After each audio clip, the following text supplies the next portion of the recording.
Fair election جو ہیں وہ چیف الیکشن کمشنر سے زیادہ ضروری ہے، اور فیئر الیکشن تبھی ہوں گے جب وہ ادارہ جس نے الیکشن فیئر اور ٹرانسپیرنٹ کرانے ہیں وہ خود تعصب سے بالا تر ہو، اور جو تمام اداروں کی نظر میں یہ استحقاق رکھتا ہو کہ عوام کا اور اداروں کا ان پہ اعتماد ہو۔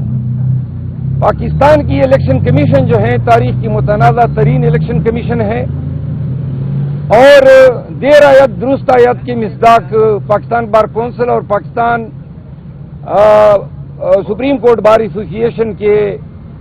اس اقدام کا میں خیر مقدم کرتا ہوں، اور یہ اقدام درست ہیں کیونکہ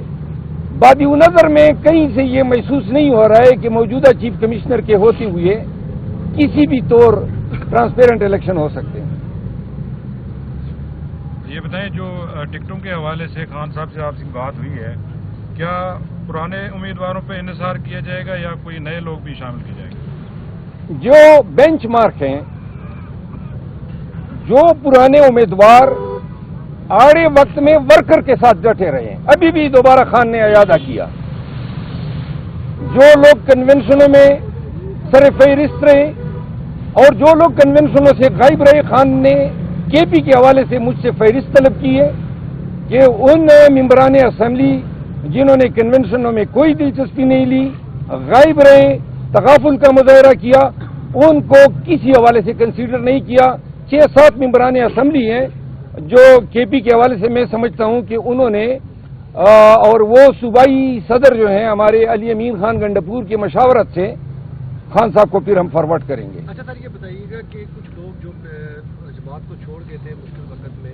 اور اس وقت انہوں نے اپنا ایک سیف راستہ لیا، اپنے چلے گئے، لیکن اب وہی لوگ دوبارہ پارٹی میں آنے کے لیے توجہ کر رہے ہیں، کچھ کیچ اپ کرنے کی کوشش کر رہے ہیں، تو کیا سمجھتے ہیں کہ یہ دوبارہ پارٹی میں یہ لوگ واپس آئیں گے، ان کو ٹکٹ دیے جائیں گے کیا؟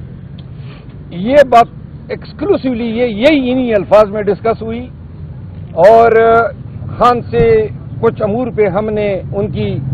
رہنمائی چاہی، تو خان صاحب نے یہ کہا کہ جو لوگ دوسری پارٹی میں شامل ہو گئے ہیں ان کا راستہ مسدود ہے، اور جو لوگ جنہوں نے پریس کانفرنس بھی نہیں کی اور پارٹی کے خلاف کوئی بیان بھی نہیں دیا اور ان کو مجبور کیا گیا کہ وہ ایک سائٹ پہ ہو جائے، تو ان لوگوں کے معاملات کو کنسیڈر کیا جا سکتا ہے۔ جو لوگ دوسری پارٹیوں سے آ رہے ہیں جیسے لطیف کوسا صاحب، ان کی کیا گنجائش ہے؟ لطیف کوسا صاحب جو ہیں وہ تو ہم سمجھتے ہیں کہ ان حالات میں ان کی آمد ہمارے لیے انتہائی خوشائند ہے۔ آج بھی خان صاحب سے میں نے کے پی کے چند جید جو سیاسی حضرات ہیں ان کی پی ٹی آئی میں شمولیت کے حوالے سے بات کی، تو خان صاحب نے کہا دوبارہ، اور یہ تیسری دفعہ خان صاحب نے مجھے جواب دیا ہے کہ پہلے پارٹی کے ورکرز کا حق ہے، ہمیں الیکٹیبلز نہیں درکار ہیں۔ اچھا سر، یہ بتائیے گا کہ 2018 کے الیکشن کو اگر دیکھیں تو اس وقت جوک پر جوک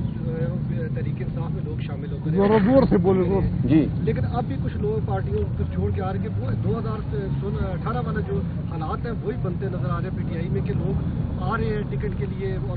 اس طرح ان کو کنسیڈر بھی کیا جا رہا ہے، تو وہ کیا کوئی میکانزم ایسا آپ نے بنایا ہے کہ وہ لوگ آپ کی جماعت میں آئیں جو مشکل وقت میں جماعت کو چھوڑ کے نہ جائیں؟ جی، فصلی بٹیرے جسے ہم کرتے ہیں۔ گزارش یہ ہے، پارٹی کی بنیادی پالیسی یہ ہے